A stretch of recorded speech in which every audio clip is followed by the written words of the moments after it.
క్రీస్తునందు ప్రియమైన సోదర సహోదరులకు ప్రభువైన యేసు క్రీస్తు నామములో మీకు వందనాలు శుభాలు తెలియచేస్తున్నాను. I'm glad very much to meeting all of you. మిమ్మల్ని అందరినీ కూడా కలుసుకోవడం సంతోషంగా భావిస్తున్నాను. దీనిని బట్టి దేవునికి ఎన్నో స్తోత్రాలు చెల్లిస్తున్నాను. ప్రియులారా, మరొకసారి ఈ యొక్క వీడియో షార్ట్ మెసేజ్ ద్వారా మిమ్మలను కలుసుకోవడానికి దేవుడు నాకు ఇచ్చిన ఈ భాగ్యం కొరకు దేవునికి ఎన్నో స్తోత్రాలు చెల్లిస్తున్నాను. మీరు కూడా దేవునికి స్తుతులు చెల్లించండి.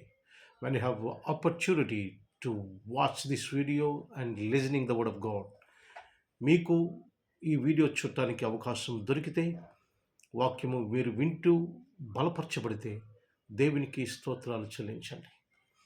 దేవుడు మనకి చేసిన ప్రతి దాన్ని బట్టి దేవునికి స్తోత్రాలు కృతజ్ఞతలు మనం చెల్లించాలి. ప్రియులారా, మరొకసారి దేవుని యొక్క వాక్యముతో మనము బలపరచబడదాం, దీవించబడదాం, ఆశీర్వదించబడదాం. దేవుని వాక్యము చాలా బలమైనది, విలువైనది, ప్రశస్తమైనది, మన జీవితములను మార్చేటువంటి దేవుని వాక్యం. కనుక ఈరోజు దేవుని యొక్క వాక్యముతో దేవుడు మనతో ఏం మాట్లాడుతున్నారో మనము ధ్యానం చేద్దాం. యోబు గ్రంథము 10వ అధ్యాయము 8వ వచనంలో ఈ మాట వ్రాయబడింది. యోబు ఈ మాటలు వ్రాస్తున్నాడు. యోబు దేవునికి చేస్తున్నటువంటి ప్రార్థన లేక దేవునితో మాట్లాడుతున్నటువంటి తీరు ఇక్కడ మనకి కనిపిస్తుంది. అక్కడ ఏమని మాట్లాడుతున్నాడంటే, నీ హస్తములు నాకు అవయవ నిర్మాణము చేసి నన్ను రూపించెను అనే మాట మనం చూస్తున్నాం.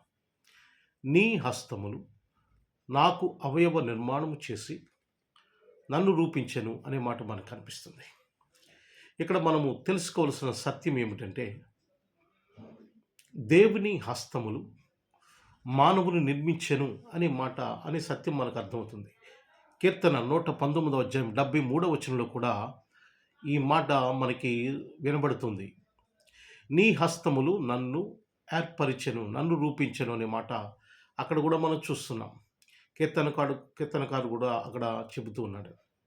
119:73లో నీ హస్తములు నన్ను రూపించెను, ఏర్పరిచెను అనే మాట చూస్తున్నాం.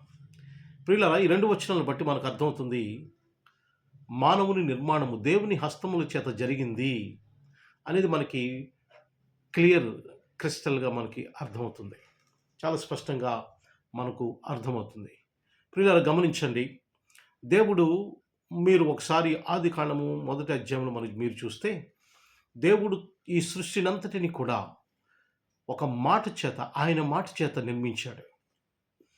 కానీ when we come to the human kind, మనము మానవ జాతిని గురించి ఆలోచన చేస్తే, and he created with his own hands, ఆయన హస్తములతో ఆయన మానవుని నిర్మించెను అనే మాట మనకు కనిపిస్తుంది. సృష్టినంతటిని కూడా మాట చేత నిర్మించాడు. కానీ మనుష్యుని దగ్గరికి వచ్చేసరికి ఆయన హస్తముల చేత అక్కడ మానవుని నిర్మించినట్టు మనం చూస్తున్నాం. ఈ యొక్క అంశము మనం ఆదికాండం 1వ అధ్యాయంలో చూస్తాం. దేవుడు మట్టిని తీసుకుని ఒక బొమ్మను చేసి దాని నాసికారంధ్రముల ద్వారా జీవాత్మను ఉదగా నరుడు జీవాత్మయను అనేటువంటి మాట మనం 1వ అధ్యాయంలో మనం చూస్తాం. అంటే there is a special in the making of human kind by God. అంటే మానవుని తయారు చేయటంలో, మానవుని నిర్మించటంలో ఒక ప్రత్యేకత ఉన్నది. మానవుని నిర్మించటంలో ఒక ప్రత్యేకత దేవుడు కనపరిచాడు. ఎందుచేతనంటే, దేవుడు మానవుని తన యొక్క స్వరూపమందు దేవుడు నిర్మించాడు కనుక ఒక ప్రత్యేకత తీసుకున్నాడు దేవుడు. ప్రియమైన సహోదరి సహోదరులారా, దేవుడు సృష్టినంతటిని ఒక మాట చేత, తన మాట చేత నిర్మిస్తే, దేవుడు మానవుని మాత్రము హస్తముల చేత ఆయన నిర్మించాడు అనే సత్యము మనకు అర్థమవుతుంది. యోబు ఈ మాటలు రాస్తున్నాడు. కీర్తనకారు కూడా ఈ మాటలు చెబుతూ ఉన్నాడు. అంటే మనము దేవుని హస్తముల చేత మనము నిర్మించబడ్డాము. దేవుని హస్తములతో మనం తయారు చేశాడు దేవుడు అనే సత్యం మనకు అర్థమవుతుంది. కనుక వీఆర్ వెరీ స్పెషల్. మనము చాలా ప్రత్యేకమైన వారం. ప్రియులారా, when God made us and when God created us with his hands, దేవుడు తన హస్తముల చేత ప్రత్యేకంగా మనల్ని నిర్మించినప్పుడు we are so special in the world. ఈ ప్రపంచంలో చాలా మనం ప్రత్యేకమైన వారం. That is why we must live like a special way. మనము ప్రత్యేకమైన వారమైనప్పుడు ఈ లోకంలో మనం ప్రత్యేకంగా జీవించాలి.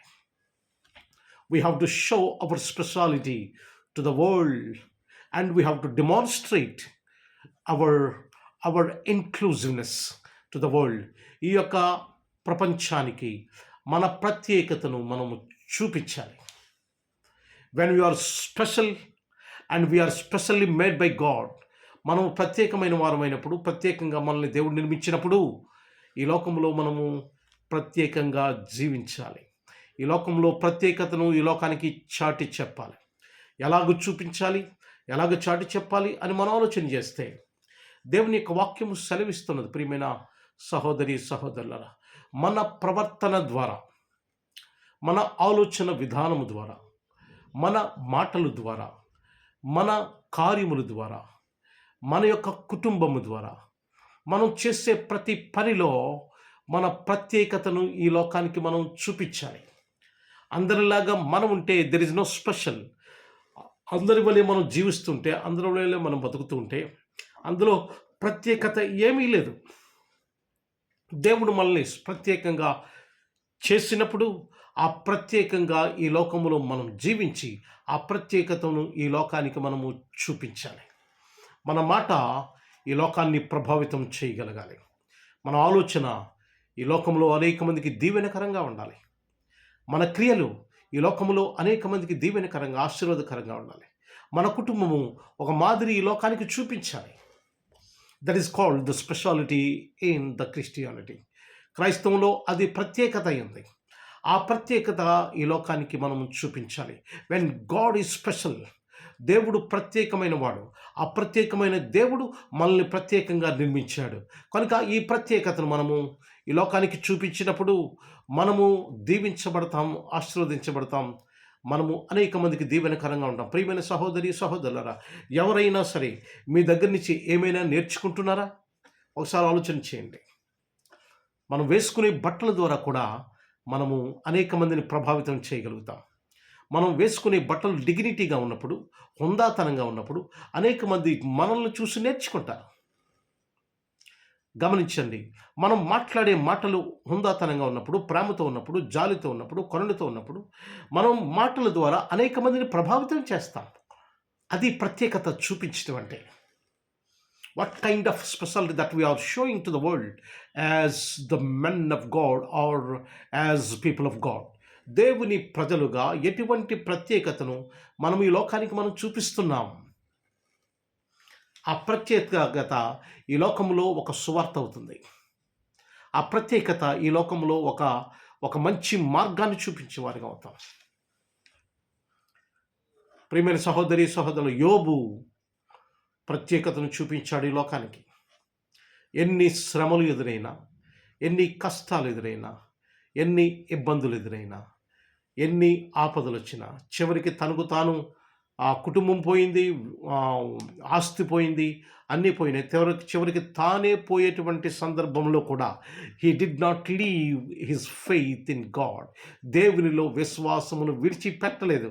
That is the speciality of Job in his life.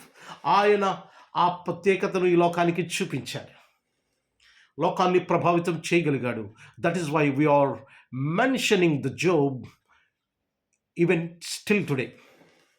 ఈరోజు కూడా మనము యోబుని గురించి మాట్లాడుకుంటున్నామంటే ఆయన ప్రత్యేకత చూపించాడు. When you face tough times in your life, నీ జీవితంలో చాలా కష్ట సమయాలు ఎదుర్కొంటున్నప్పుడు కూడా నీ ప్రత్యేకతని లోకానికి చూపించాలి. ధైర్యంతో ఎదుర్కోగలగాలి, విశ్వాసంతో వాటిని జయించగలగాలి. అది ప్రత్యేకత. ప్రియమైన సహోదరి సహోదరు, డు నాట్ బి షేకెన్. కంగారు పడిపోవద్దు, అటు ఇటు కదిలిపోవద్దు, విశ్వాసంలోంచి వీడిపోవద్దు. ఈ లోకానికి ఒక ప్రత్యేకతను చూపించండి. ఎన్ని ఇబ్బందులు ఎదురైనా ఈ లోకానికి ప్రత్యేకత చూపించినప్పుడు దేవుడు మనల్ని దీవిస్తాడు, ఆశీర్వదిస్తాడు. We are so special and we are specially made by God. మనం ప్రత్యేకమైన వారం, ప్రత్యేకంగా దేవుడు మనల్ని నిర్మించాడు. కనుక ఈ లోకంలో ప్రత్యేకంగా జీవించాలి. అదరకూడదు, బెదరకూడదు, ధైర్యంగా విశ్వాసంతో ఎటువంటి సమస్య ఎదురైనా ఈ లోకాల్లో మనము జీవించాలి. God bless you all. దేవుడు మనల్ని దీవించిన గాక. ప్రార్థన చేసుకుందాం. నాతో పాటు తలలు వంచి మీరు కండ్లు మూసుకోనండి. ప్రేమ గల మా ప్రియ పరలోకపు తండ్రి, మీ ఘనమైన శ్రేష్టమైన నామానికి వందనాలు, స్తోత్రాలు, స్తుతులు చెల్లిస్తున్నాం ప్రభువా. మమ్మలను మీరు ప్రేమించి, ఆశీర్వదించి, దీవించి, బలపరిచి, మీ దీవెనలతో నింపి ఈ నూతన దినం మా జీవితాల్లో మీరు అనుగ్రహించినందుకు వందనాలు ప్రభా. ఎంతకాలము వీరి కాచి కాపాడినందుకు వందనాలు. ఈ దినమంతటిలో మీ కృప అనుగ్రహించండి, మేలు చేయండి, కృప చూపించండి. ఎవరైతే అవసరతలో ఉన్నారో వారి అవసరాలు తీర్చండి. ఎవరైతే అక్రతలో ఉన్నారో వారి అక్రతలు తీర్చండి. ఎవరైతే ప్రభువా మీ యొక్క ఆ సహాయం కోసం ఎదురు చూస్తున్నారో మీ సహాయ సహకారాలు అందించమని, దీవించమని, ఆశీర్వదించమని, బలపరచమని, మీరే ఘనత, మహిమ, ప్రభావములు పొందమని ప్రభు అయిన యేసుక్రీస్తు నామమున మిక్కిలి వినయముతో అడిగి వేడుకుంటున్నాము తండ్రి. Amen, amen, amen. అందరికీ వందనాలు. God bless you all.